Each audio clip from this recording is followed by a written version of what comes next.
This full moon in Capricorn is helping activate a longer term trajectory of our capacity to build in the 3D and bring in that magical reality. Hello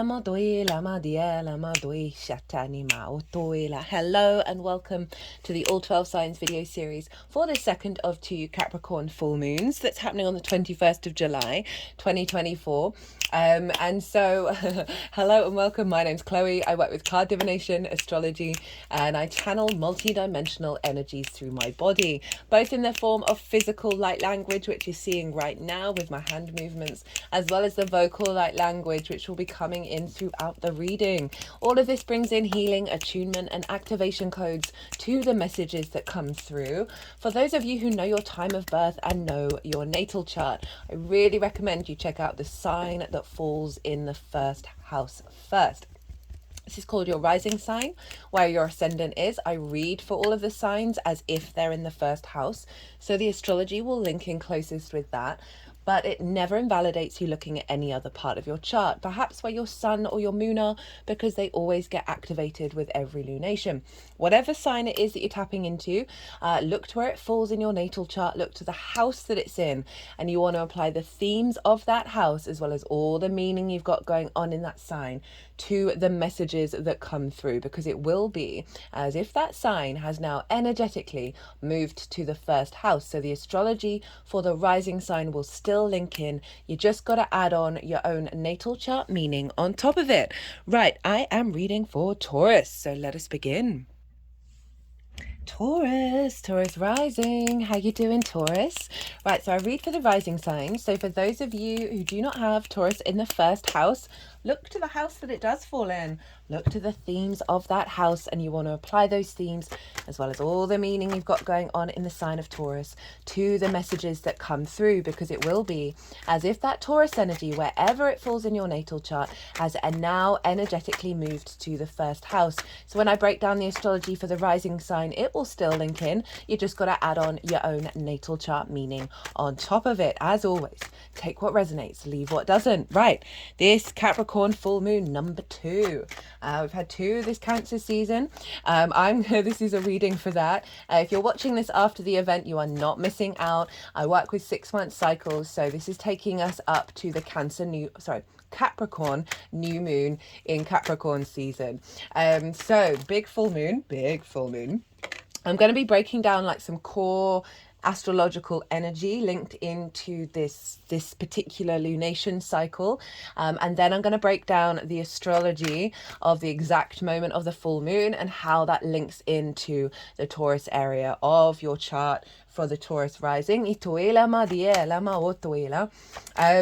going to be breaking this all down, and as I do so and talk about all this astrology, I'm going to shuffle this deck. The cards are going to go everywhere, and at the end of the astrology, the energies that I channel, they are going to move all the cards around. They're going to do some energy work, and then they're going to bring the cards into 3 piles, and that's when I'm going to bring the tarot into the astrology. The 3 piles are what is being released, right? Full moons represent a completion of a particular part of a cycle.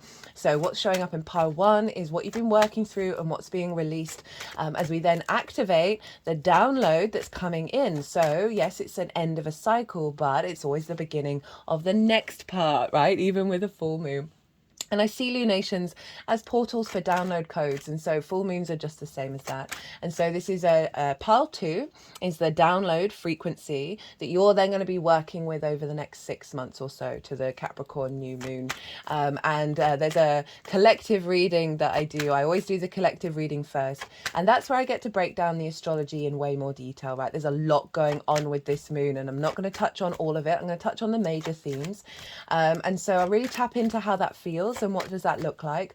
And if you want a deeper understanding, go check that out, because if you're in awareness of like what does all of that energy look like and how may that show up for you in your own life, you can make your own personal connections to that beyond this general reading.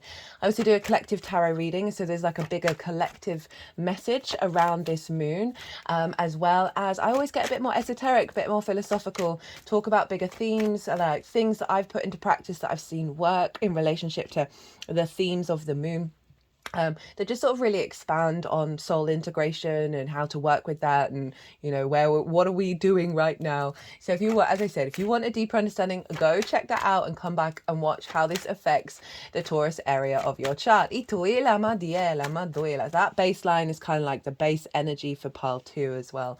Pile 3 is how to amplify and work with the energy of pile 2. So those are the 3 piles.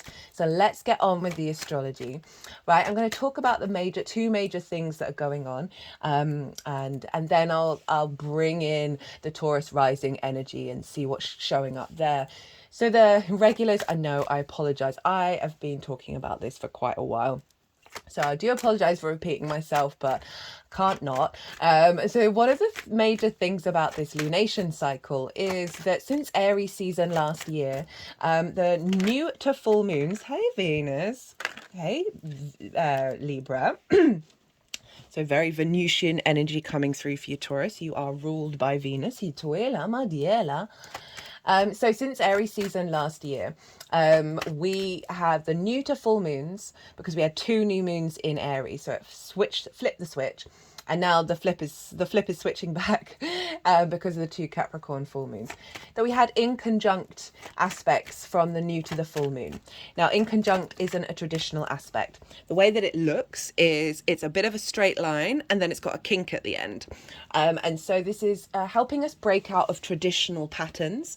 Right, this is very maverick, very inventive energy, but it can be a bit frustrating and a bit discombobulating because it's involving 6 different energies that don't traditionally have things in common with one another. So it can feel like you're putting in a lot of effort but not seeing it immediately manifest.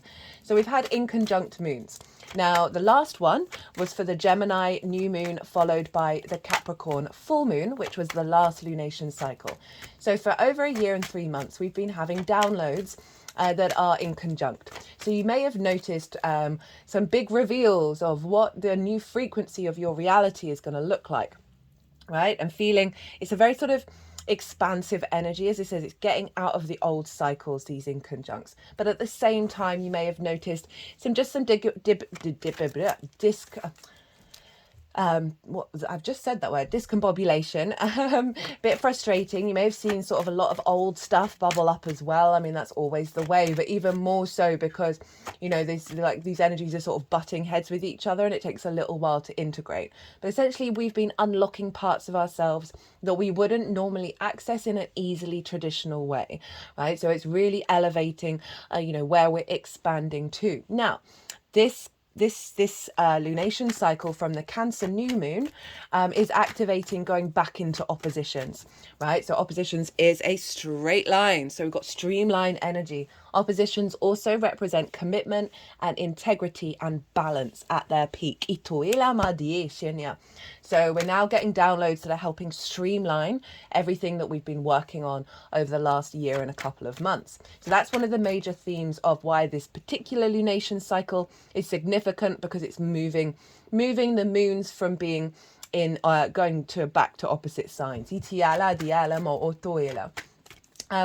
the other side of this is linked into the eclipse cycles in Aries and Libra.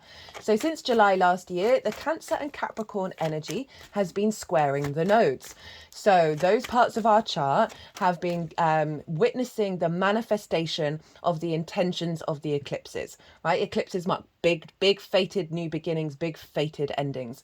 It's a closer alignment with source, because we have the sun and the moon that meet on the horizontal and the vertical axis, so it's condensing time and space. And the Cancer Capricorn energy square that energy. Squares can bring up conflict, drama and frustration because they're ruled by Mars, but Mars is also a builder, our motivation, our drive and our action. It's where friction is created, so we build in the 3D world. So the Cancer Capricorn axis, I've been seeing where the intentions of the eclipses are manifesting in the 3D realm. The Cancer area of our chart is where the South Node in Libra is manifesting. I talk about this in way more detail in the Cancer new moon transit, which was the last transit. And I thoroughly recommend that, because that was getting We've been going through a drain in the Cancer area of our chart, so that might help you, if you haven't seen it, might help you understand what's kind of been going on since July last year. And that new moon marked a shift, moving into the refinement of the South Node rather than the drain, right? So big shift there. And the Capricorn area of our chart is activating the North Node from Aries. And right, the North Node is where we're headed, what we're striving for, the desire to go into new territory, to expand. And it's more of a yang outward manifestation energy. And so this has been showing up in the sign of Capricorn, which is why I love we've had these 2 full moons, because it's doubling down on the intentions of that area, of the Aries eclipses. And the Aries hybrid eclipse that happened in Aries season last year activated a big new cycle around our integration of our soul's frequency, our past life energy in this current incarnation. And we've been building and building and building and building on that, where it becomes more embodied and more instinctive because of that Aries energy. Now, Aries is the first zodiac sign. It can be very independent, almost so contrary in its independence. It also can be a bit combative, a bit sort of my way or the highway energy. Very domineering, very tyrant. I mean, I'm bringing up all the sort of the not necessarily negative sides of Aries, but just those parts of Aries that can get really exaggerated that might not necessarily serve us if we're fully embodying that. Now, what I love about this is Capricorn is the collective earth sign. It is ruled by Saturn, which is a very mature planet. This is about the longer term plans, right? This is our capacity to keep going, to do the work. And to build with a long-term framework. So that Aries energy that can be very sort of impulsive, very instinctive, very sort of the I am of it all, right? Which is very important. It's sort of the main thing that we're learning, of being able to honor the I am of self and that of other people. But that's all getting manifest over in Capricorn, which is meaning that it's going to serve our long-term goals.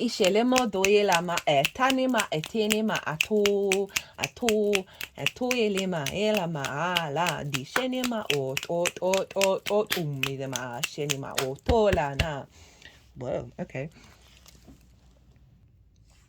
So yeah, love that energy, right? And often with where the North Node is manifesting, because we're heading into new territory, it can see a lot of the old territory, right? The old ways of doing things just get a little bit louder, because they don't want to be left behind, and also they're coming out from into our sphere of observation and reference, so we know, okay, what do we want to transmute and shift, or what do we want to keep?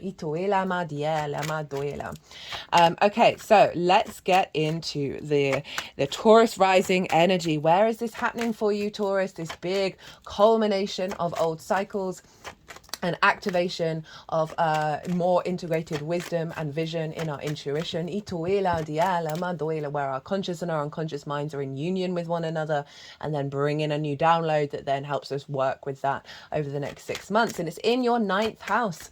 This is the house of the gods. This is all about perspective, right? That is the key word for me with the 9th house.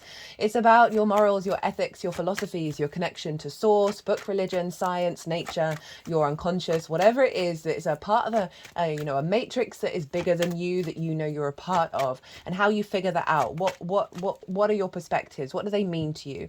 How do you connect to society, the people around you, the collective, the universe, all of that stuff, the whys and the wherefore.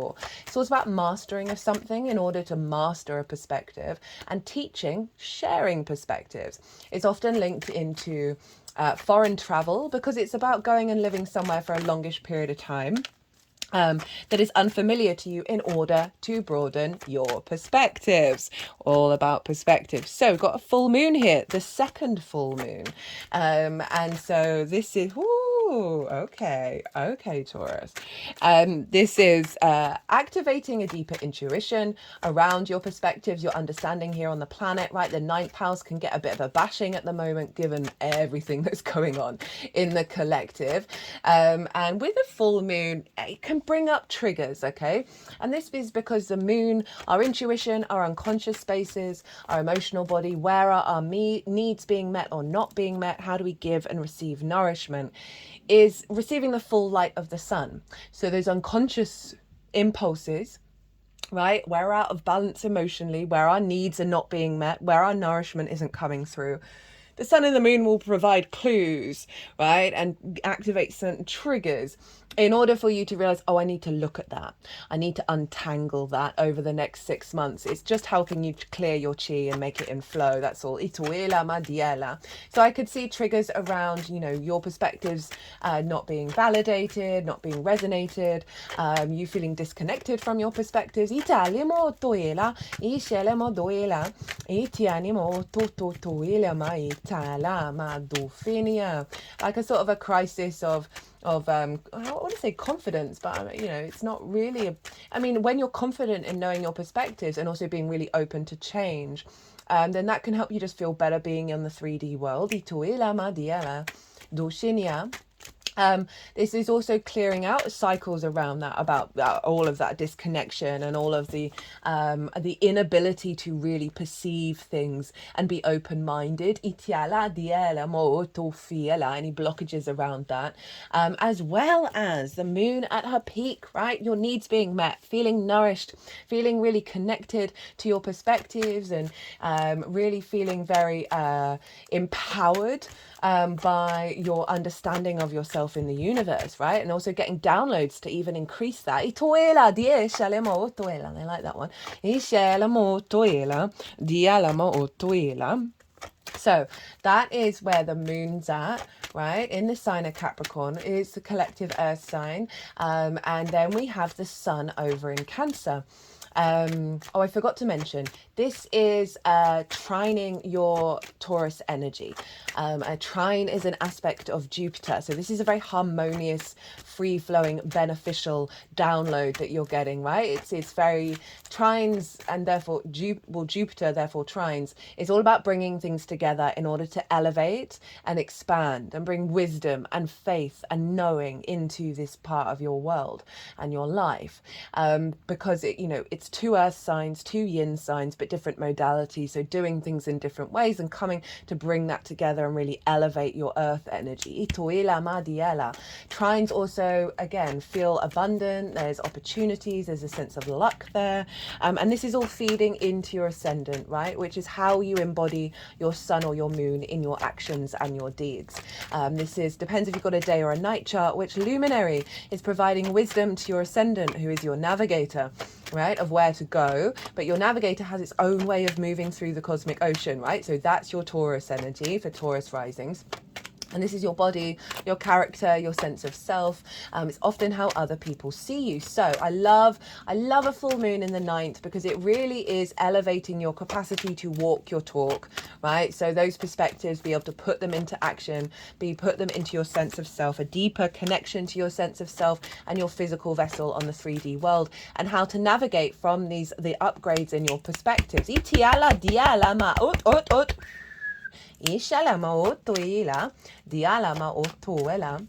Now the sun is over in the sign of Cancer, over in the house of the goddess, right? This is the 3rd house. And why is it the house of the goddess? Well, this is because we bring our big picture philosophies over in the 9th into our day-to-day, right? It's how we find meaning in our day-to-day. And that's the ideal. I love the 3rd house. I know it kind of gets a little bit of a bad rep in the astrological landscape, just because there's a lot of stuff that goes, it feels like they just shove a load of stuff in the 3rd house. But for me, it is the more that we find meaning in the day-to-day, the more we find meaning in those little things, in the washing up, right? In the walk to the local shop. The more that we're in a space of gratitude and love of our existence in the 3D realm, the more we're tapping into source energy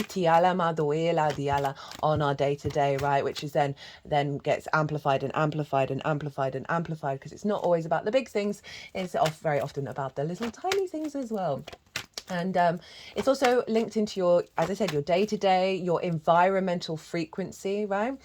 Your local community, how you communicate. It's the lens in which you communicate through, as well as, what else do I want to say? Schools, because it's linked into learning something new for the first time, short distance trips. And often where the sun is can highlight can highlight the lesson or what this moon's all about for you.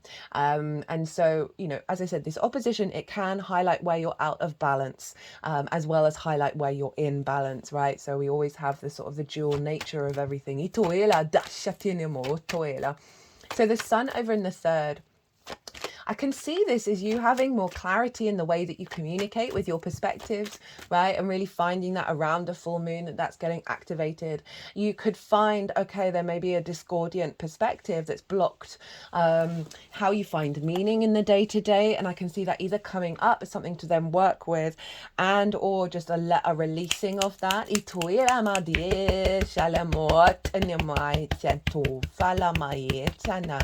You may have started learning something new, and then you're seeing that activate into a level of mastery of perspective as well.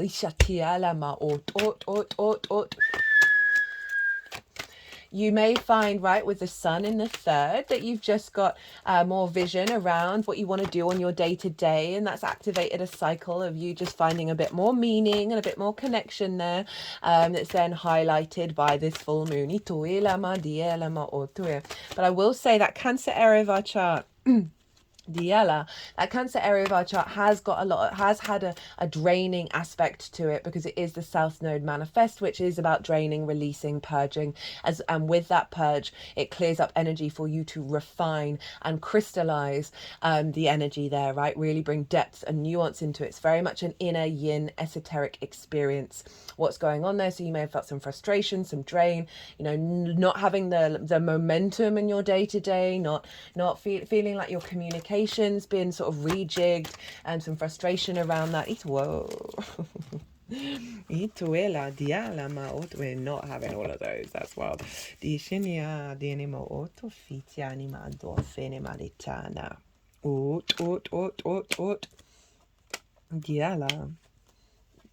All right then. All right. Whoa. What was I saying? Yeah. So, Pluto is conjunct the moon and opposite the sun. It's in the sign of Aquarius. And this is it's at 0 degrees, and this moon is at 29 degrees. And I love this combination, right? So Aquarius for you is in your 10th house of your life purpose, your career. Career doesn't have to be life purpose, can facilitate it.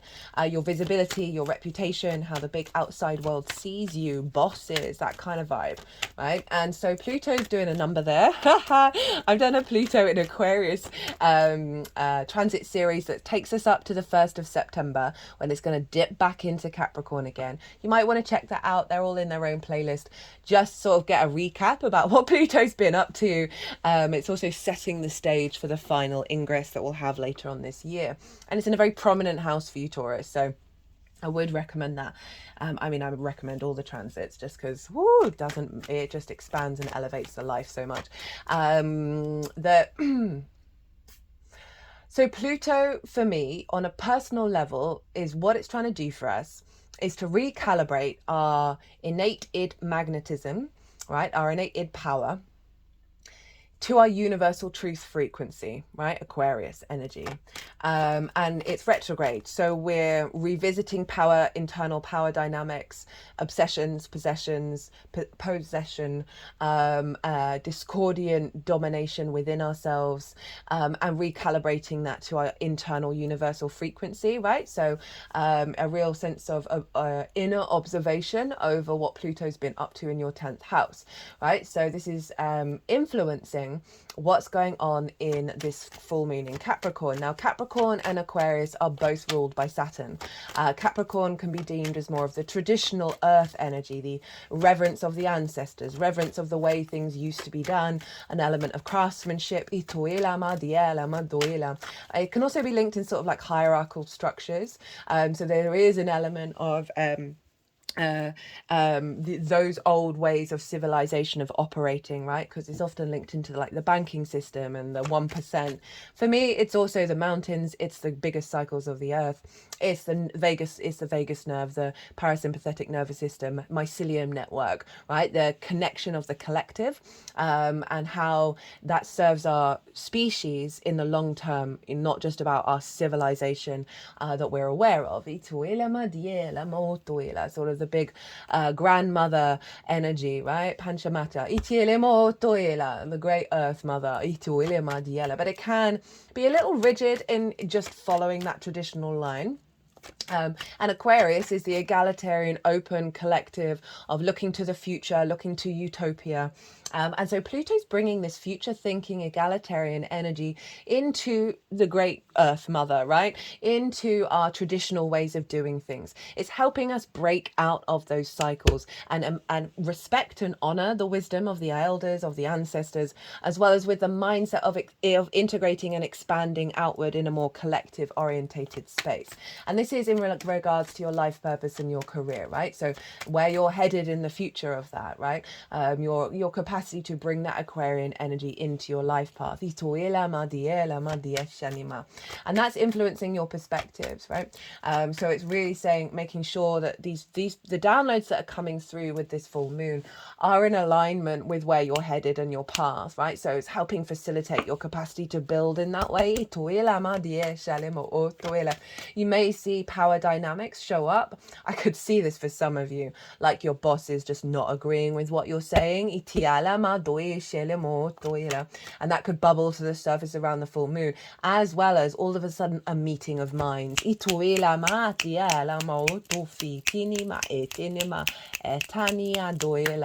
you no longer getting distorted by that.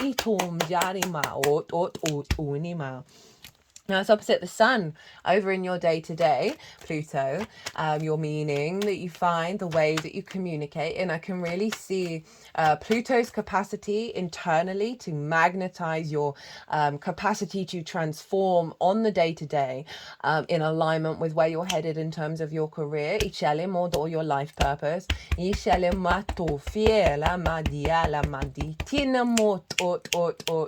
Remember, the sun is there, our vision is there. So helping you be able to, one, understand the path as well as being able to put it into practice.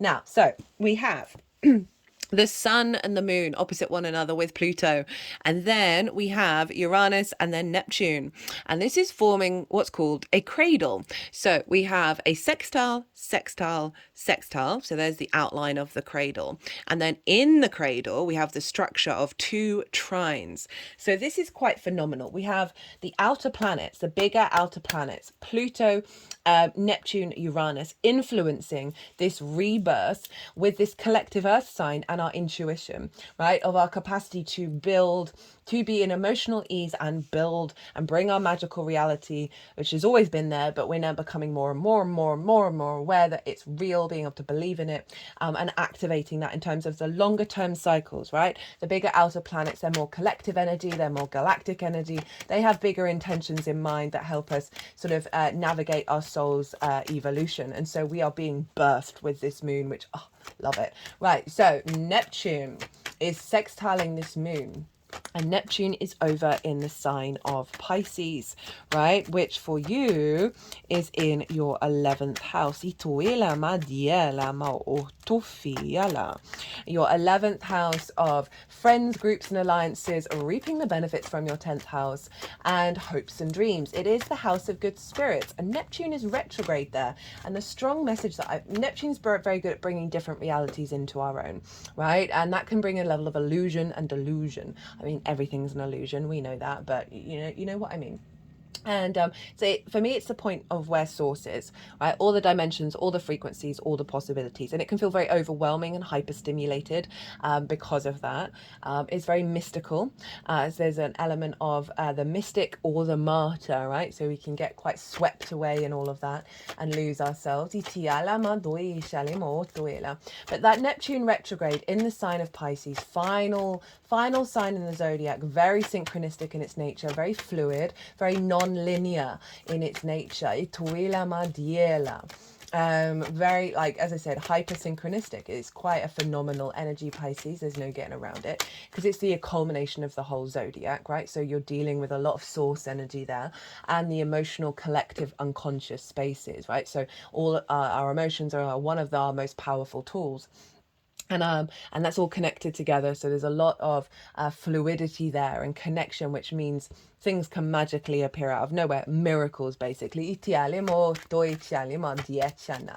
And Neptune retrograde for me is the removing of illusions or delusions around our inability to realize that magic is real. Like it's pulling down those structures that have blocked us from being able to tap into that. We're now seeing the reality that's clear compared to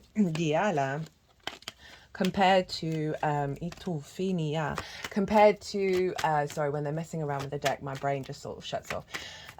Compared to sort of a more denser matrix that has tried to stop us from truly feeling it, right? It's in Pisces, the collective emotional energy. So this feels like the energy all over our body, being able to really realize that on an unconscious level, that's then going to influence our actions and how we move through the world.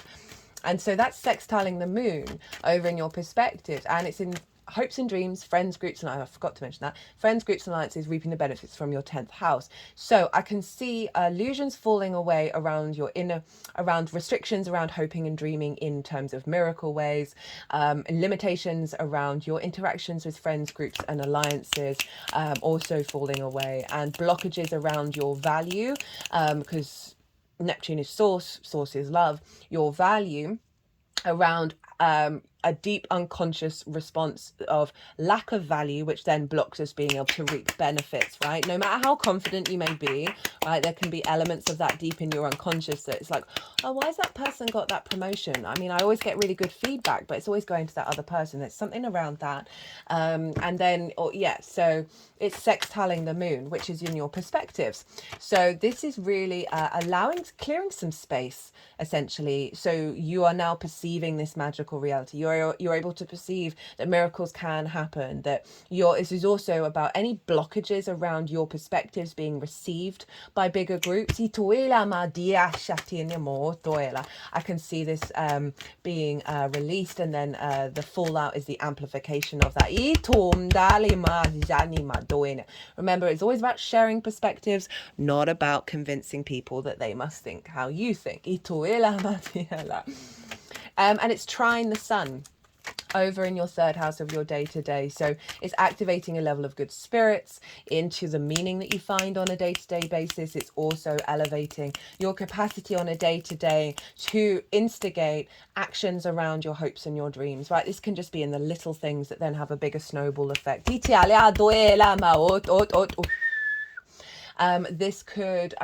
trines, it's what I talked about earlier, is a sense of elevation and a deeper knowing and a wisdom and an ease in these areas. So this could see you communicating with more ease with bigger groups and having a level of receptivity.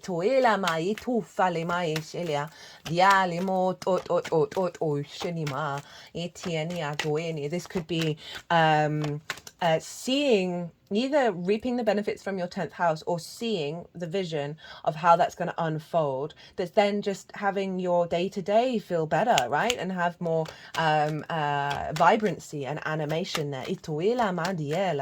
Now Uranus is trining the moon. We already talked about that in regards to your ascendant, because Uranus is over in the sign of Taurus. This is almost a week after the Mars-Uranus conjunction in your sign, Taurus. I did a pick a card reading for that. That reading was wild. I love those pick a card readings. They so represent the planets really powerfully, and I'm just in awe of it. So we still got a bit of that frequency of that conjunction. That happens every 2 years. But unless you're a newborn babe who's going to live for about 90 years, you're not going to see it in your sign again, Taurus. So pretty powerful stuff. It'll be in Gemini in 2 years' time. And that conjunction was activating a cycle of motivation, drive, and action around you being able to be very confident and independent in walking your path and taking action around that through the embodiment of your actions and your deeds, right? Super, super powerful, really wanting you to feel liberated, feel comfortable, being your unique self, and that and through your actions, you are elevating your soul's path, right? And basically doing the damn thing. You also want to check where your Uranus, Mars and Venus are in your natal chart to get a deeper layer of what that conjunction means for you. I broke down the astrology of it at the beginning of the pick a card reading. So Uranus is still there. Mars has just moved into Gemini, not quite yet. So we still got that frequency of the conjunction because they're still very, very close together to one another. And Uranus is the path clearer, the breaker of chains. It's very independent, right? Very sort of forward thinking, future thinking, very maverick in its nature. It can be very contrary about wanting to be different to everybody else, and can be very, very independent. So you've had this transit for a while now, of you recalibrating your body, your character, your sense of self back to your initial soul path. Because it is the path clearer, the breaker of chains. You may have had quite some disruptive things happen to you over the last couple of years that are, trust and believe, all helping you get to where you need to be. I had a massive Uranus transit linked into my life purpose, and my whole life blew up because I was very deeply unhappy and I had zero energy to help fix the situation, and Uranus came along and did me a solid and blew my whole life out, and then this is how I ended up on this path. Thank you too. So Uranus is trining this moon, so we've got a lot of your way of going about things and doing things, first house, is so empowered right now to be true to your individual frequency, and all of that is feeding into your perspectives, right, and feeding into your capacity to feel confident and feel nourished by those perspectives, because this combination of energy is helping you then take action and walk your talk. You may get some sudden revelations by observing your actions, by observing how you feel about yourself. You may see that around the full moon of like, oh, this feels nice, this feels better, because Neptune is dissolving a lot of stuff. I've noticed this not only in my own life, but in that of others in the lead up to this, that there may have been certain things that just sort of frustrated you, or like earworms, or just negative loops in your mind, or you're just a bit like in awareness of something and you're like, oh, it's taking up a lot of your time. It's not helping facilitate your personal, it's not working, right? And so often we need those periods to observe, okay, what do I truly need? But then sometimes it just gets stuck in a loop because we're creatures of habit and we're like, actually no, I'm done now, right? And then Neptune's just been dissolving those things, so now we're embodying our genuine intention and motivation rather than the sort of the earworm. So that may be coming up, and I can see that happening a lot with this being in the first house in regards to your perspectives, right? Of all of a sudden just wake up, oh, I think differently, or not differently, or you think differently, but it's more in alignment with yourself. I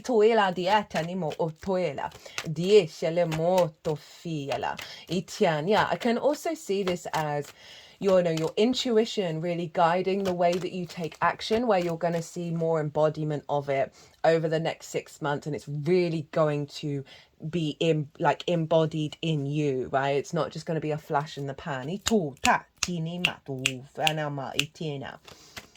And it's sextiling the sun.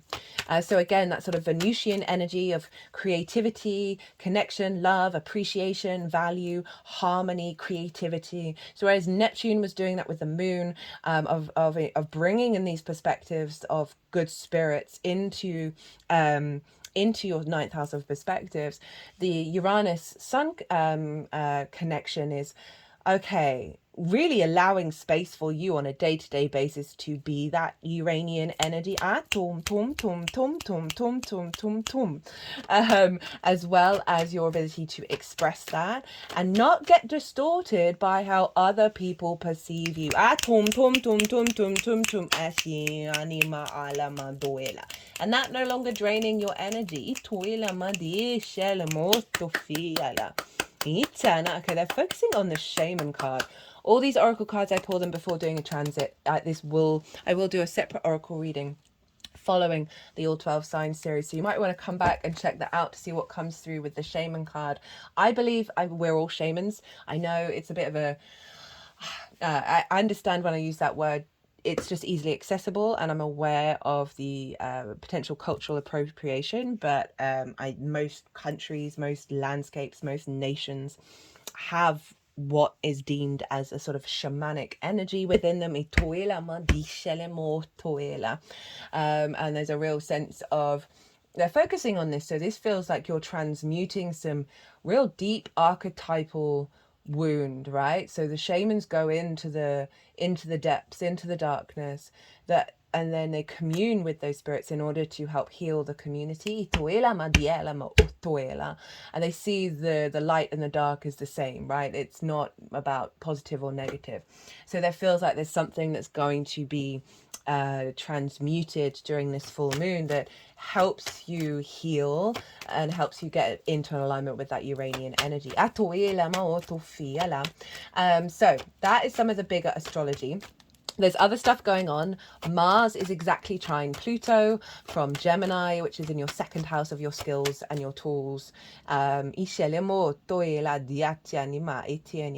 it's where are we at? Taurus, then Gemini. Yeah, second house. Second house of your skills, your tools, your sense of value. So you've got some more motivation and drive to act around that stuff. And it's trining Pluto. I go into more detail about that in the collective reading. Mercury over in the sign of Leo in your fourth house, your roots and your foundations, your ancestors, both blood and soul lineage, parental figures, a roof over your head, and private life is exactly square Uranus by the same degree, right? So this is pretty powerful stuff showing up. So, that's why I could keep on talking. So we want to look to where Saturn is, because what's going on with Saturn is influencing what's going on with this moon.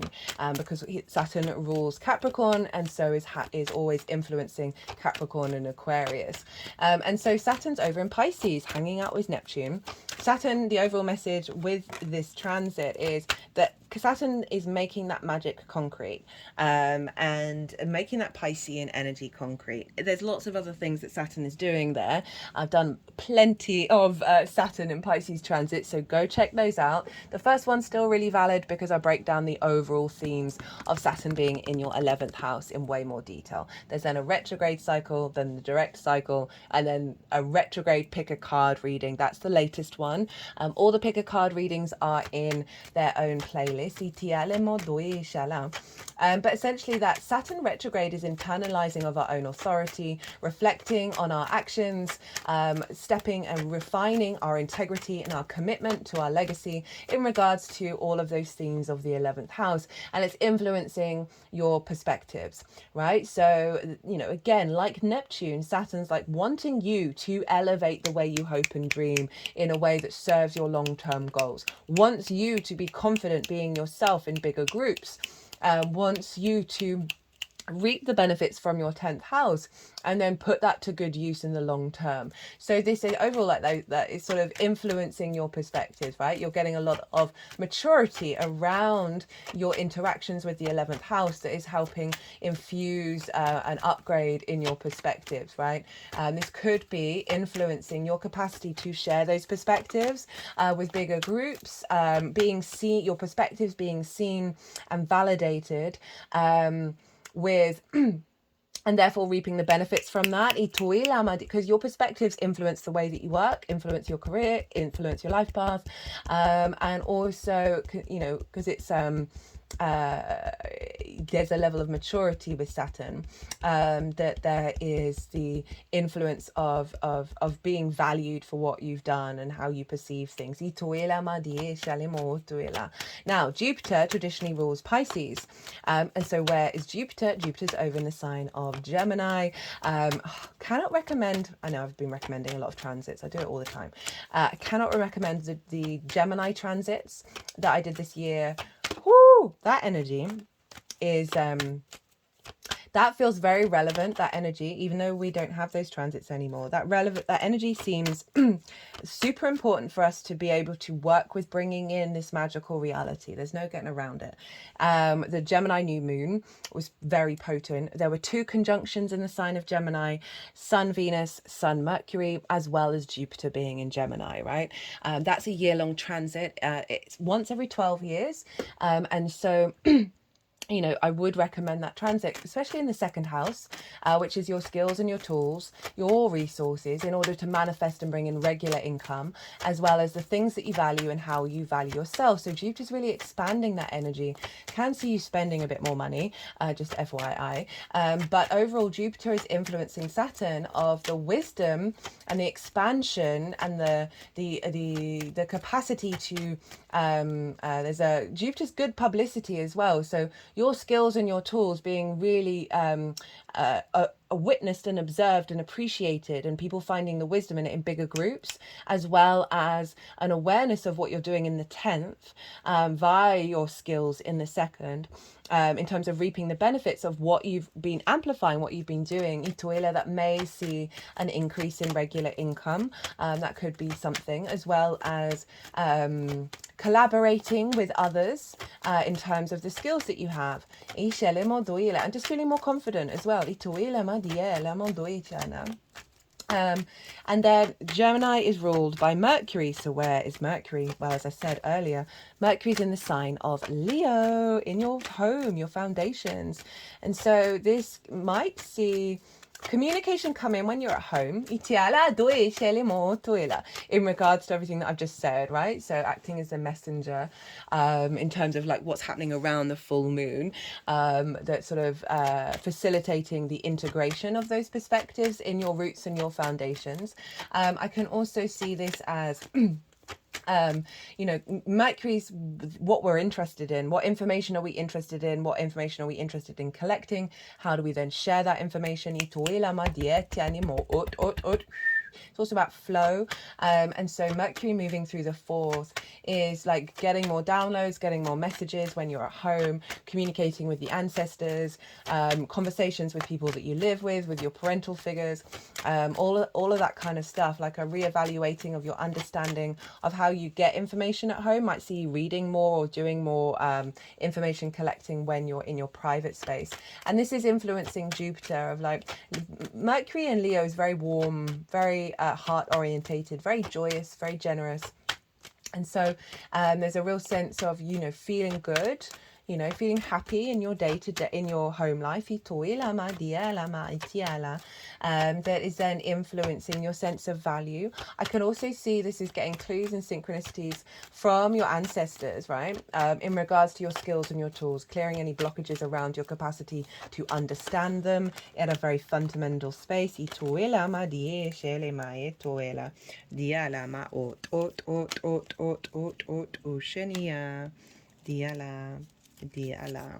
Okay. So, and that's influencing Jupiter of how to expand. So I can definitely see you being at home, like really being able to cultivate your skills and your tools over the next 6 months via that home space, that private life. And that's influencing Saturn of like raising your spirits. Again, like getting the information that you need in regards to your hopes and your dreams, right? There's them feeding into your perspectives and the elevation of that and the sharing of that. You know, for those of you who might work from home and communicate from home, this is really strengthening your capacity to bring those perspectives into that space. Mercury in Leo is ruled by the sun. So where's the sun in your day to day? So getting the vision and clarity and the animation and the sort of the sense of purpose, fueling your capacity to do the damn thing, communicate in really beautiful ways in your home life, which is then bringing those perspectives to those bigger groups. Right. Look to where your sun and your moon are in your natal chart. Look to the houses that they're in and the themes of those houses. Those themes are likely to have shown up in the lead up to this full moon, as well as being part of how this full moon unfolds. You may want, if you're doing any manifestation work or intention work with this frequency, of you tapping into your intuition to see which of those themes you want to bring into it, can really amplify that. That will just add on a little bit of a personal understanding beyond this general reading. Obviously, there are layers and layers and layers and layers. Whenever I do readings for an individual on a transit or a lunation, honestly it's at least an hour. Because you know, this astrology stuff is way more complicated. This is just touching the side. Right, so deck's down, astrology's finished. The energies that I channel, they are going to move all these cards around. They're going to do some energy work. They are then going to put them into the 3 piles, and that's when I'm going to bring in the astrology, the tarot into the astrology. I'm going to soften my mind. I call you to do the same. Don't try and overthink it. You just had so much information thrown at you. Let that all settle, and then see what intuitive hits come up for you while we're doing this bit of channeling. Dia limo tofia la di shalama etanima o tofia nia di shalimo tofia la e tum tum tum tum tum tum tum tum tum tum tum do shalimadi. This is Pisces, so perhaps all those sort of things I was talking about, blockages of being able to tap into the sort of a deeper understanding of how to hope and dream that's more in alignment with your evolution, with your psychic abilities, with your intuition, that being a bit blocked in regards to that.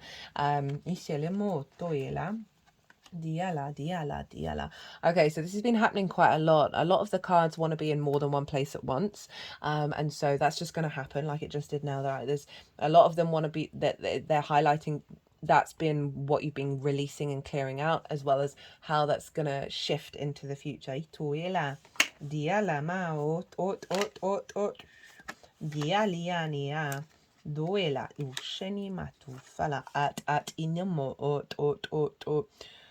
You know, difficulties, feeling good, feeling vibrant, feeling joyous, feeling free, given, as I said, everything that's going on in the world.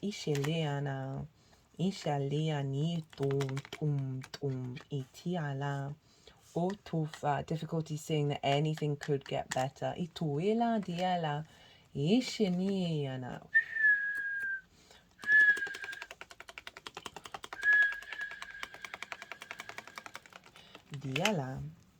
Diala, hello, Taurus.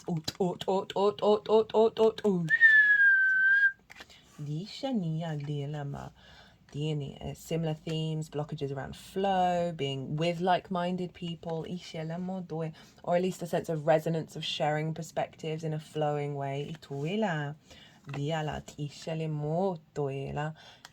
Something around integration and the sense of feeling that respect, honor, and dignity with the environment that you interact with.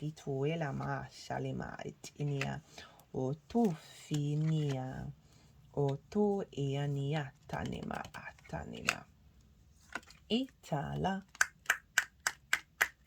ituminia di shalemoto fialia itala itum tum tum tum tum ayania di shini di shana diala atuela madusha tani anima doela do shini matufani madiena itinia nitoela diala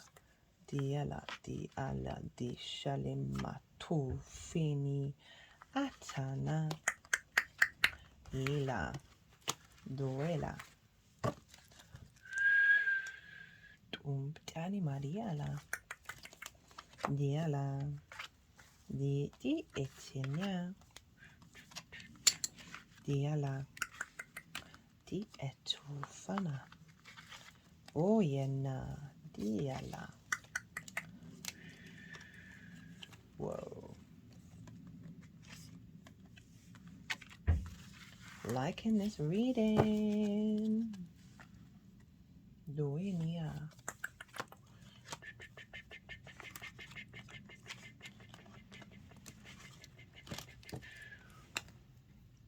Okay, Taurus, so what's been released in this cycle?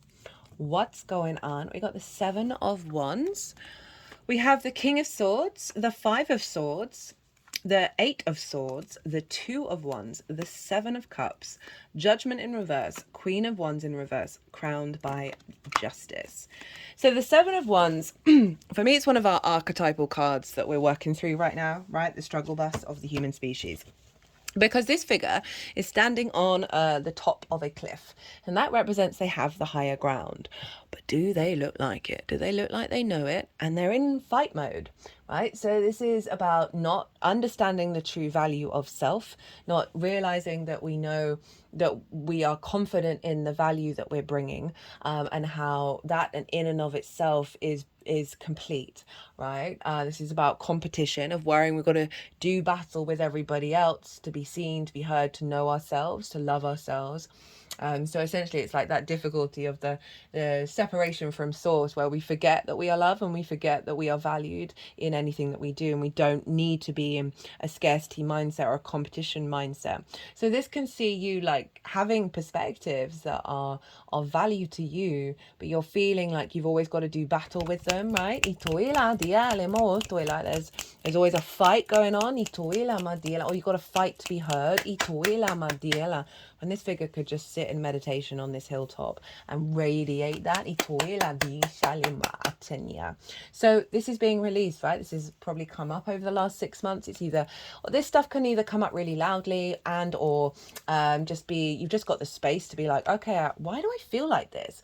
Why am I in that space? So again, this is what's being come up, and also what's being let go of. So when it's in reverse, it's like you being very confident in your perspectives, being very confident and not needing to entangle with the external world because of it, right? It's not that you don't connect with others because of it, but not in a way that's bringing about sort of that kind of drama and conflict. And then I love it. This is why I kind of giggled when they put the King of Swords in the first pile. Because the King of Swords is Aquarius, and this is a stubborn energy, right? This can be like, it's my idea. I am not changing my idea. I'm not listening to any other perspectives. And so there's this element of stubbornness here that is being released, of like blockages around being able to bring in non-rational perspectives.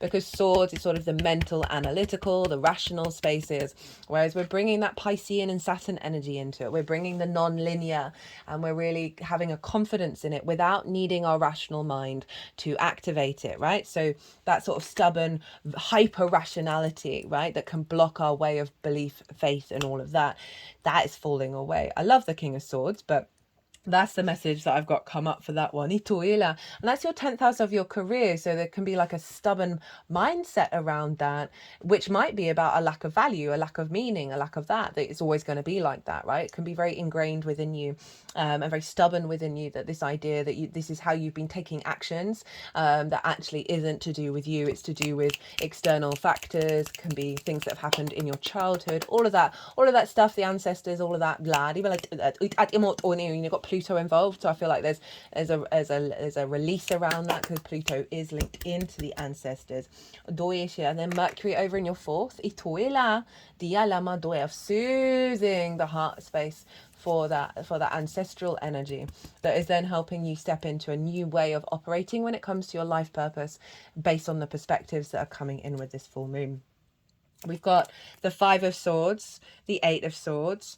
And so the Five of Swords, again, for me, this is another archetypal card and imagery that's part of what our human psyche is trying to overcome. And because this is conflict, this is like, ha, you've lost, I'm so happy, I've got everything, right? Very bully victim mentality, which we can be both of those things. It's very rare for a bully to not have been bullied, right? There are very few percentage of sort of psychopathic energy out there, right? Most of us, it's trauma, it's always trauma, right? And so this is about the conflict energy.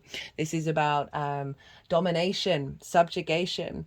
This can be the war of words in your mind, right? The perspectives in your mind that are always bringing you down, that are always recreating a sense of seesawing between puffing yourself up or feeling very sorry for yourself, right? There's again, that sort of reflection of that Seven of Wands of feeling like there's just the low level conflict or high level conflict, when you express your perspectives, right? This could see you being like, I want everyone to believe what I believe, right?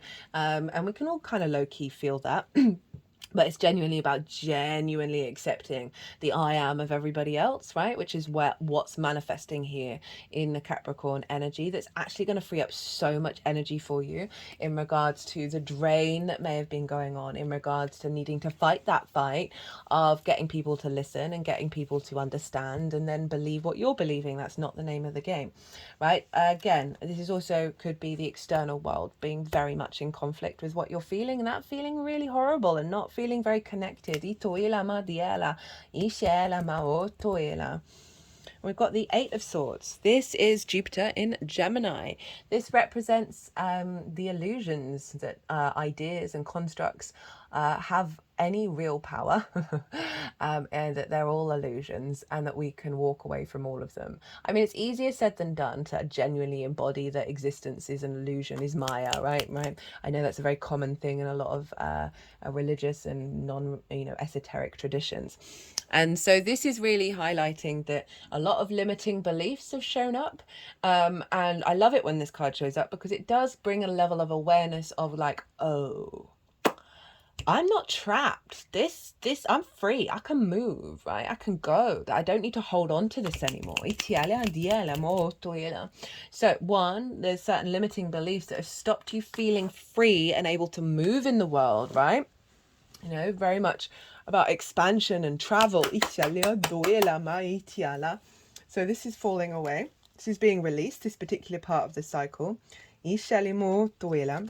We've then got the Two of Wands. And so this is about getting the lay of the new land. And this is a long-term manifestation energy, but it can be a bit restless. So there's something around what do I want to say? So I'm getting two messages with this one. Of one, your capacity to observe all of this. And be in an awareness that you're actually in a really stable position, right? This figure is standing on top of a castle, that you're okay, you're protected, and you're reevaluating how you want to engage with all of this energy and where you want to go moving forwards.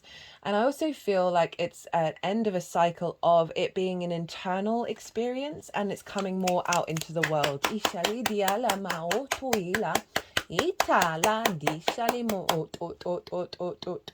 It's also helpful to look to where your Saturn is in your natal chart as well, because Saturn is always influencing these areas of your chart. So that's going to add on another layer of what's going on here.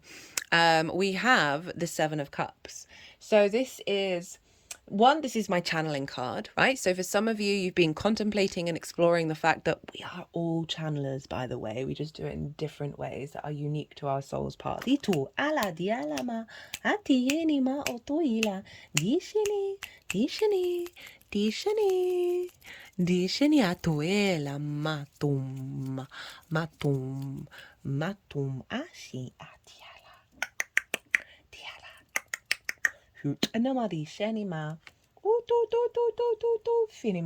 Okay, just thought I'd let that little bit of channeling come out. This is about fantasizing and hoping and dreaming beyond our rational mind, as well as not really being able to make up our mind as well, not being able to make up a decision. This card has a lot of meaning to it. And so this can be reflective both of a releasing around indecision, of not knowing what your perspectives are, and then again that goes back to the confidence energy that's coming through that came through with the astrology, of like feeling very embodied and very confident and not sort of dilly-dallying all over the place, right? So that's more of the sort of the difficult energy of the Seven of Cups, but it's also saying you've been allowing yourself to think in different ways, to be kind of fantastical in your understandings and your perspectives, and really enjoying that process before it gets cemented. We also have Judgment and the Queen of Wands in reverse. So Judgment is Pluto, but essentially this is about ascension energy. right? So these are the dead, right? And these can be old versions of yourself as well as ancestors and old soul lives. And they are grey and they are ascending. So there's wounds being healed here, and they're able to pass on, right? They're able to reintegrate. We've got the angelic frequency elevating and ascending the ninth house energy, but it's in reverse. So there's been a blockage around your perspectives and you being able to level them up. My third eye is now throbbing.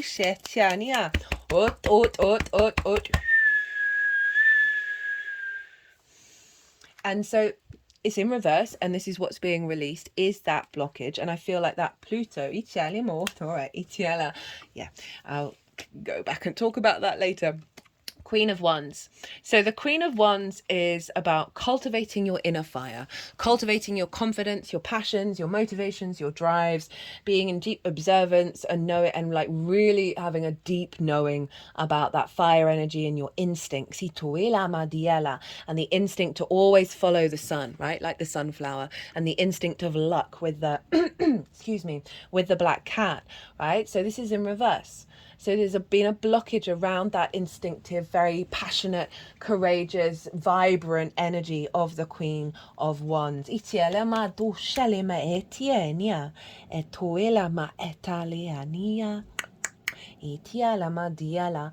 Your major magical houses, 4th, 8th, and 12th, are all fire signs, Taurus. Your magic comes from your instincts. That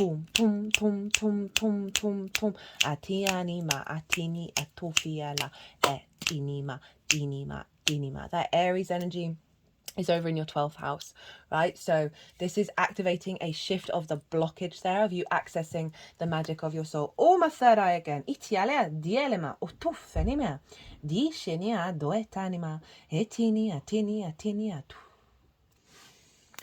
Justice. So this feels like your overall energy of how you've been working with all of this.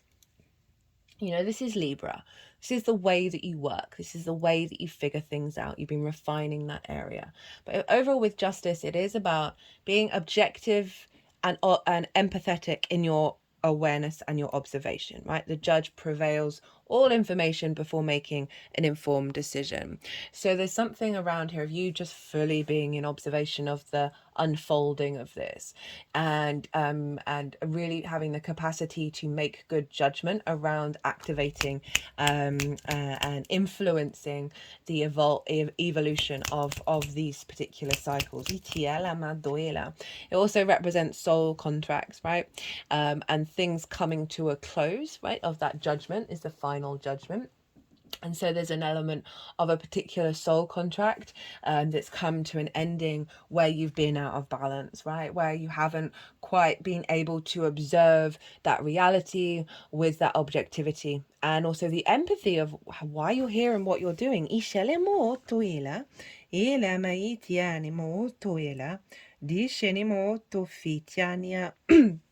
So really love that justice has come in there, because it's sort of saying, okay, well, even with all of this, you've been able to very objectively understand that there's a different way of framing all of that. Oh, my third eye really is still throbbing. So what is being downloaded, right? What's being activated with this moon? We have the 2 of Pentacles in reverse, the 5 of Pentacles in reverse, the 10 of Swords in reverse, your card, the Hierophant, the Sun, the Empress, loving this, Ace of Wands, Ace of Cups, Ace of Pentacles, 3 of Cups, 4 of Wands, right? Different vibe.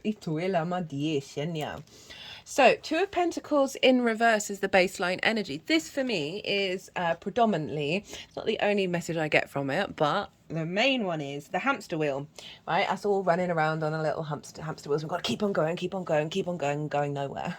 This is about having to juggle lots of different things, of being in sort of survival mode rather than thriving mode.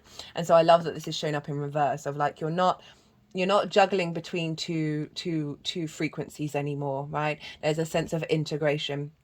that's activating thrival mode. Five of Pentacles in reverse. In the upright, this is feeling left out in the cold, feeling run down, feeling exhausted, not having the resources you need, but also not having a mindset that serves you, right? So one of the arguments with this card, and I'm always really mindful of saying it, but I'm obviously called to say it now, is this is a church, right? There is no door on the picture, but most churches are always open. I mean, not so much anymore, that these two could go in there. Right, so there's a sense of isolation and separation from source, and being in that sort of feeling abandoned energy, which means we can kind of fester in that. So in terms of your perspectives, this is so powerful to come up in the reverse of like not seeing the world in those ways, of feeling connected, of feeling a sense of nourishment and being taken care of by source, right? Being loved by source. And that's going to have such a big knock-on effect to your overall rest of your energy. Oh, that third eye. Ooh, we'll see if that wants to get cleared and why and when. Ooh, Torfin, yeah. Ten of Swords in reverse, very karmic. All along the spine. Our spine stores a lot of karma, which is why we've all got back problems and why the energies that I channel would love it if I did some spine work every day. Right. But this is about immobilization. This is about you not being able to embody yourself, right? Through these ideas, these spells, these constructs that have immobilized you from truly embodying and moving out in the world and doing what you need to do. There's an element of betrayal here because they're all along the back of the body, right? So there's things in the unconscious that have been limiting you from perceiving this magical reality, right? Of being able to truly understand why you're here on this planet. You are loved, by the way, FYI.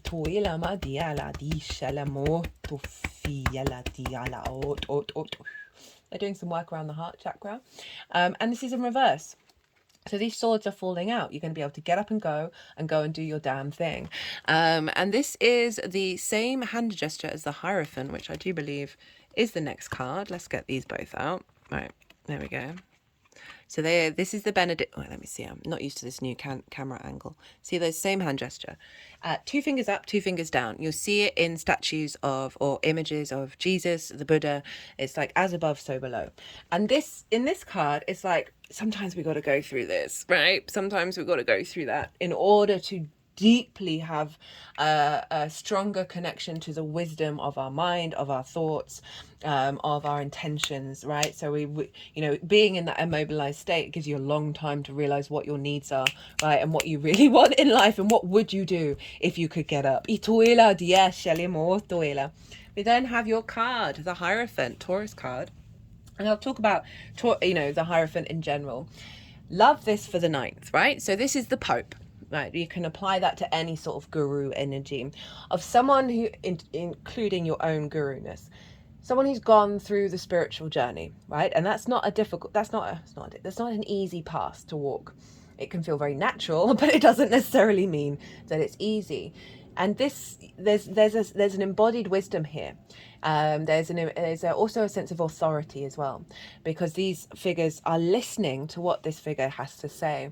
They are receptive to it, right? That there's something about the embodiment happening in this full moon that is helping you unlock things within you as well as things within other people, right? Because you've got the keys there. It's very traditional and there's a lot of commitment here with the Hierophant.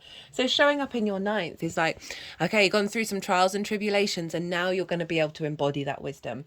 And not only that, but it's going to influence your perspectives, which is then going to influence how you're perceived and received. You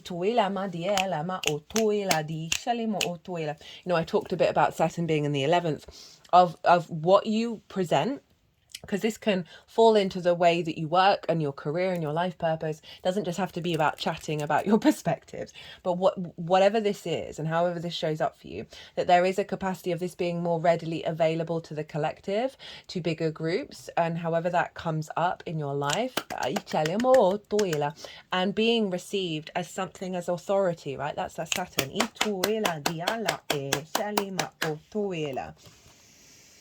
The Sun and Venus, followed by 3 aces. Whoo, what a reading. So that was blocked, that sun energy, that sense of vision. And so this is vision, clarity, animation, freedom, feeling good, inner child healing, right? Following that sunlight, seeing the light, seeing the good, seeing the joy. And it's doubled up with the Empress of, she wants you to feel good in the 3D world. She wants you to create. She wants you to feel fertile and abundant, right? So this is bringing in that energy around your perspectives, more joyful, more open, more seeing the miracles, seeing you have the capacity to connect, create, and build. The sun over in the third of finding that meaning, finding that joy, right? And that resonating through the way that you communicate.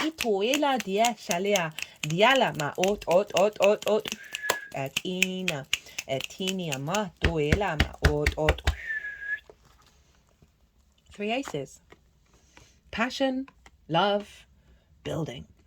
So virile energy, very passionate, courageous, instinctive, right? So you've got renewals from source. You've got big renewal energy in your ninth. Love that, based off of this, right? So you're seeing things in different ways. You're instinctively acting in different ways, more passionate, more motivated. Lots of inspiration through your instinctive understanding about things. Ace of Cups. Feeling abundant, feeling peace, right? The dove of peace, an overflow. I sense an overflow of love, an overflow of your intuition being in alignment with this. Your emotional body being in attunement with these perspectives. Ace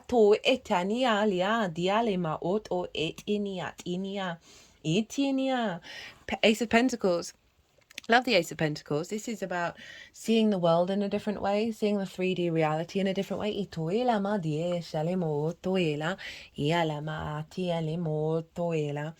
see here, we've got the flowers of the magician. We've got this mountain through a portal, which is about sort of the higher perspectives, or 5D, whatever you want to call it, but creating on the 3D realm.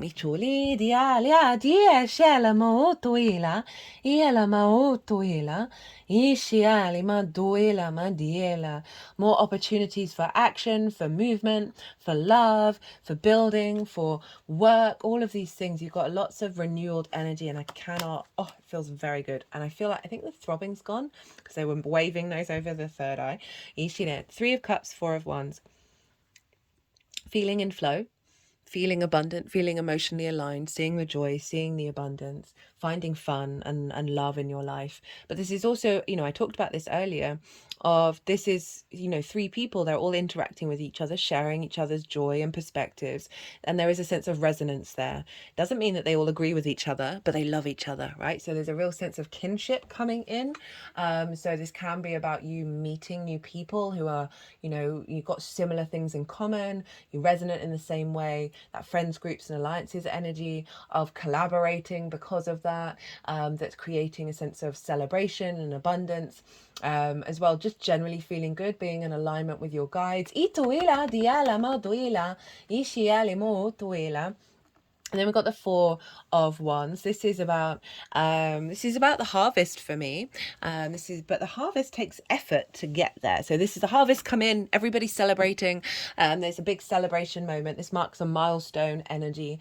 But overall, it is like having put in the hard work, put in the daily grind. There are more opportunities for you to celebrate and this and collaborate. A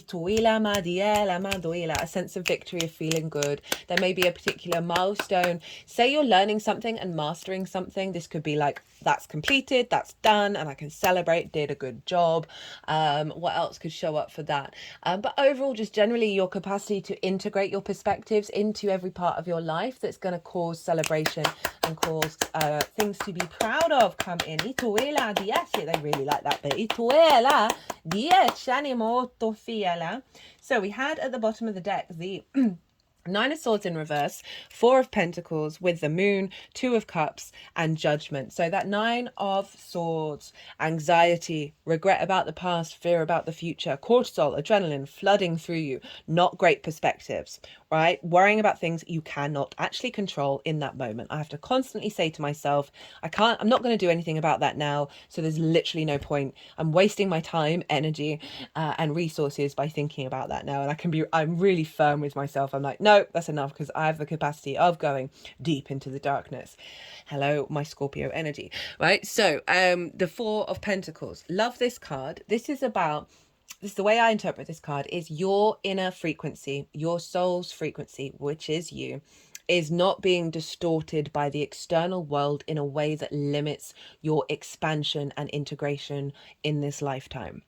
And because of that, so there's a level of protection here with those pentacles.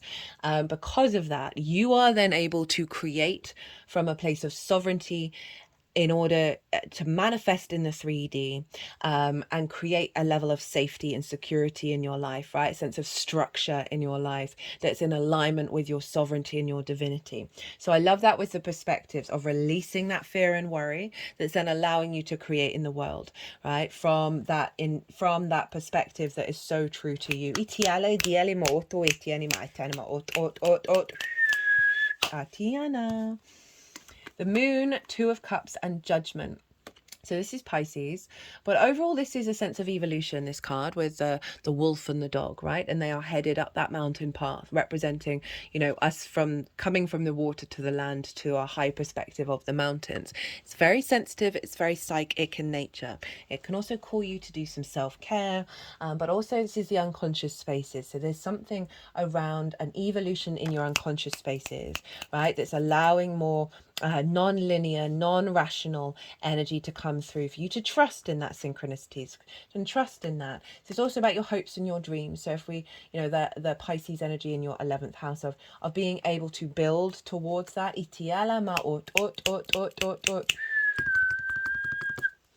Two of Cups in Judgment.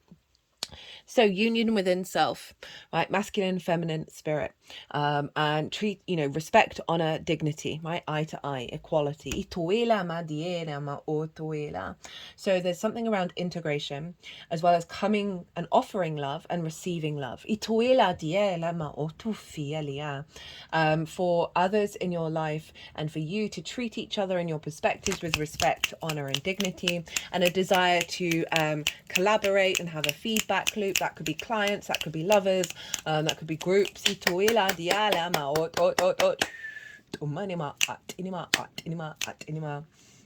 And overall just feeling good and feeling like there is a feedback loop between you and source. We then have Judgment in the upright. So everything that I said before, there's an ascension in your frequency. You're able to have really good judgment that's in alignment with the angelic kingdom and the ancestors. Here on this planet. How to magnify and amplify and work with pile 2. Page of Cups, the Lovers, the World, the Devil, Wheel of Fortune. Look at all this major arcana, that's wild. Page of Cups, this is talking to source. This figure is talking to a fish, and that fish is talking back, and that figure is not questioning it. So again, don't question the synchronicity. I mean, do, but also really have a level of faith and a curiosity and openness from a place of love and imagination, and talk in that way, right? Whether it's to yourself, right, in the Mercury in the fourth, or it's to the ancestors, but this is calling you to amplify this. You really need to be more open to the unknown, more open to things beyond the rational in terms of your perspectives and how you're sharing them. Share it with a curiosity. Share it with a sense of, I don't know everything, but this is how I feel and think. You may notice the way that you communicate is going to, and you may stand in observation of the way that you communicate and see what clues you may be getting from source that way, because that can be really interesting. Like, so often when I'm doing this, I'm channeling all the time, and I'm like, I don't normally say that word, or I've said that word 5 times. Why? Right? So it's those kind of synchronicities and clues. Be very receptive, right? And open when you're in conversations that are bringing in your perspectives. But this is that Pisces energy of hopes and dreams. So there may be something, I'm just feeling a little side message here, of opportunities coming in that are facilitating that 11th house in regards to the shift that's happened with your perspective. The Lovers, fall in love with yourself, fall in love with the world, your understanding with yourself in the matrices, your understanding of your perspectives, just fall in love. This is Gemini energy. But this again, like the Two of Cups, the masculine, feminine spirit in union, right? And when they are in union, they're able to make the right decisions from a choice that's going to serve them in the long term. And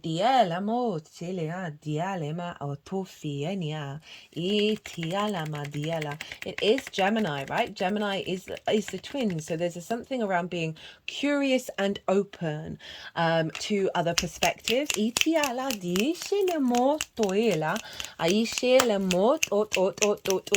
Don't limit yourself to like one perspective. Play around, get curious. Jupiter in Gemini is really, it's not about having expectations or assumptions how anything is going to turn out. It's simply being curious and open and playful. There's no getting around it. Love yourself, value yourself. Second house, how you value yourself. If you've got issues around that, do some work on that. I mean, everybody, I'm sorry, I'm being really firm.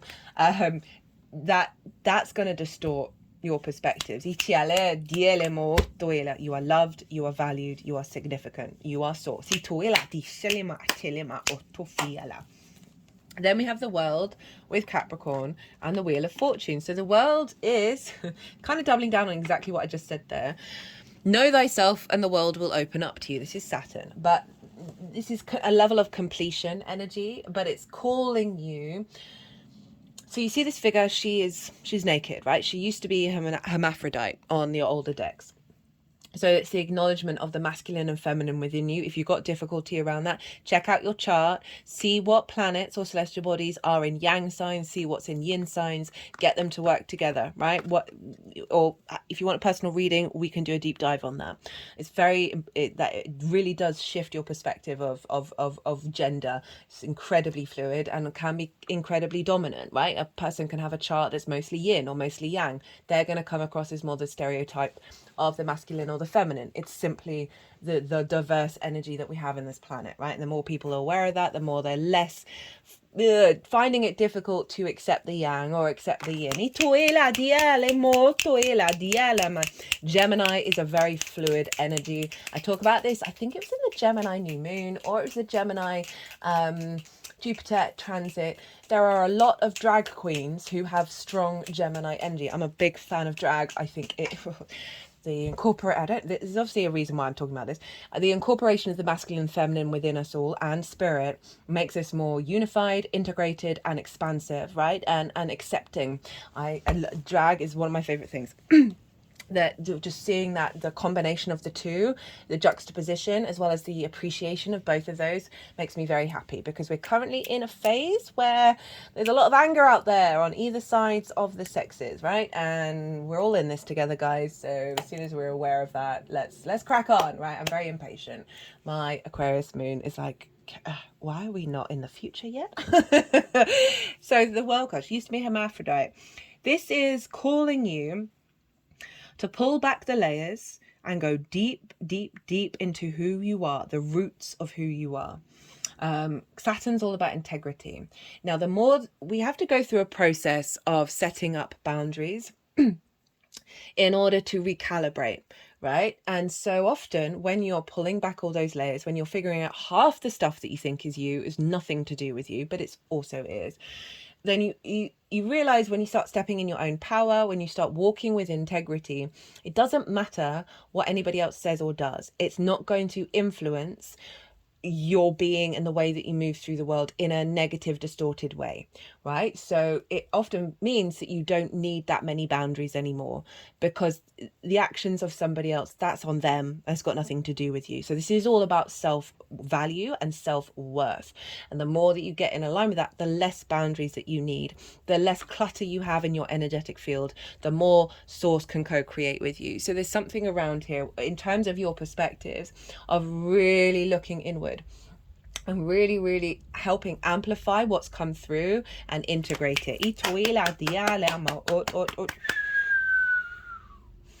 You know, being the world card, this is all about exploring different perspectives as well. You know, really being very open about that. The devil, hello Capricorn.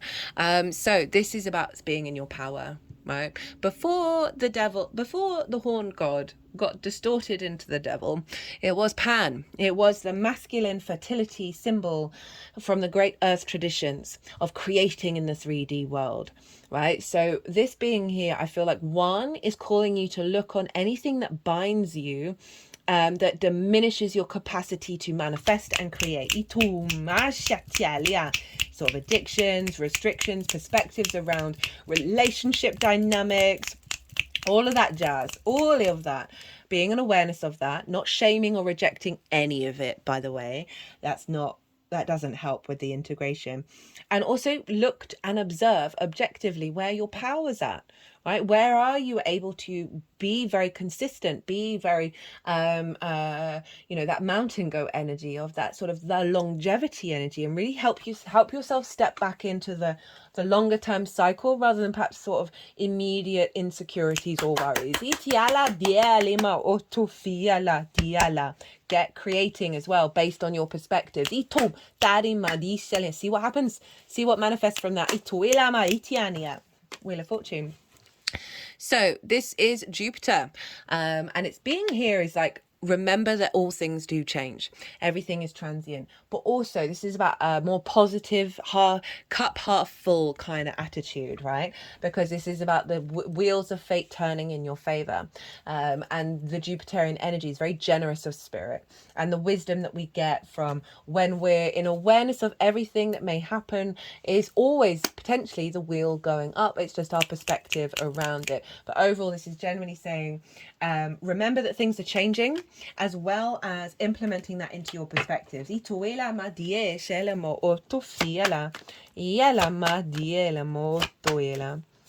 Okay, I'm going to get an oracle card for you. This is the Shaman's Dream Oracle.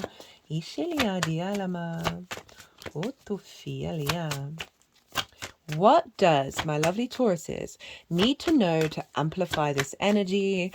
What may have not come through in the reading that you want to share with us?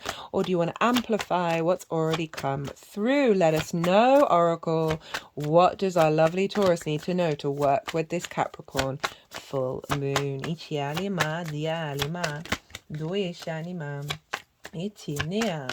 I'm going to get one more.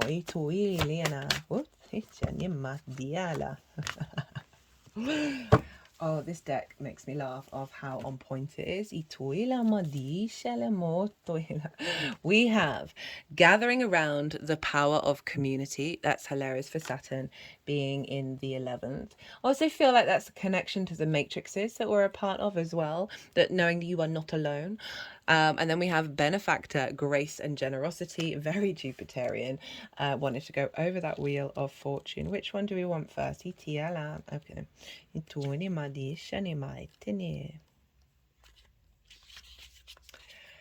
Okay, the power of community, being safe and secure, allowing help.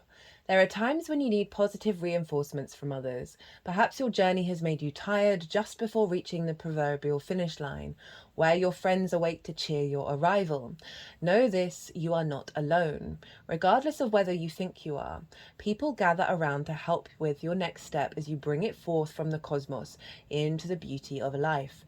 There has never been another you before, and you have a unique relationship with your friends, family, communities, and all those who gather to help you in the unseen realms. Now is the time to allow assistance from others, ask for it, and trust that you will receive it. You are safe and secure right now in this moment, truly supported in your beautiful, amazing, complicated life. You are heard by angels, witnessed by the divine, and loved, yes, loved, now and always by life itself. Whatever your query, you will find the help you need to achieve what you desire, and you will not have to do this alone. Count on it. I mean, I hope you sort of clocked all the synchronicities in that card, especially as I've said repeatedly, which I don't normally do, that you are loved. And so for that to come through twice, that's jokes. That's absolute jokes. And also some wise wisdom is sort of summing up, like Capricorn. Saturn can be kind of like, I'm doing it all alone. I'm taking all the responsibility on. Can also be a bit of a no planet. So our instincts can be to automatically say no, right? I notice it very strongly with Cap Suns and Cap Moons, that it's their default. And you just got to give yourself a little bit of time. If you're feeling that instinctive no, give yourself a little time to let that digest, and then realize, okay, no, there are other pathways other than that, right? Sometimes those no's are valid, right? So I'm not denying the power of the no, but that is saying ask for help. That is saying, reach out, understand that you are supported, right, on the energetic field as well as in the physical one. So it's brilliant. Benefactor, grace and generosity, gifts, support, mentoring. When the benefactor weaves her energy into your life, you'll put on notice that all manner of positive reinforcement is coming your way. The universe wants to let you know that just as you have been generous with others, serving with your gifts even in the smallest capacity, so will you be rewarded in a myriad of ways. The most beautiful gift the benefactor gives you is the recognition that you are stewarding and sharing abundance on behalf of a higher source, one that is always working through you. The motives for her generosity to you, as well as yours to others, are intangible, although you will see the results reflected in the material world. The benefactor reminds you that it's in the purity of your desire to share without the need for reciprocity that paradoxically your initial generosity is reciprocated, there we go, tenfold, seemingly without any connection to the original act. Dream sharing and caring into being, and you will be amazed to see this vibrancy take root and spread. Do it just because, and the benefactor will give you her blessing. Itoila madiela. That's a lovely sort of framework in how to behave, and so often we can get really drained when we give a lot, and we don't necessarily see that come back. So there may be for some of you where you're just like, oh, I can't do this anymore.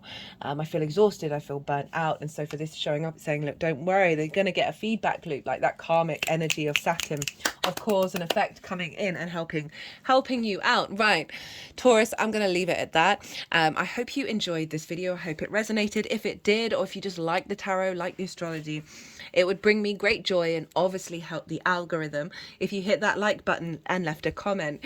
I would love to hear from you generally. Anyway, as I said earlier, if you want a personal reading, my website is in the description box and on the community page, and my email address are in those places as well.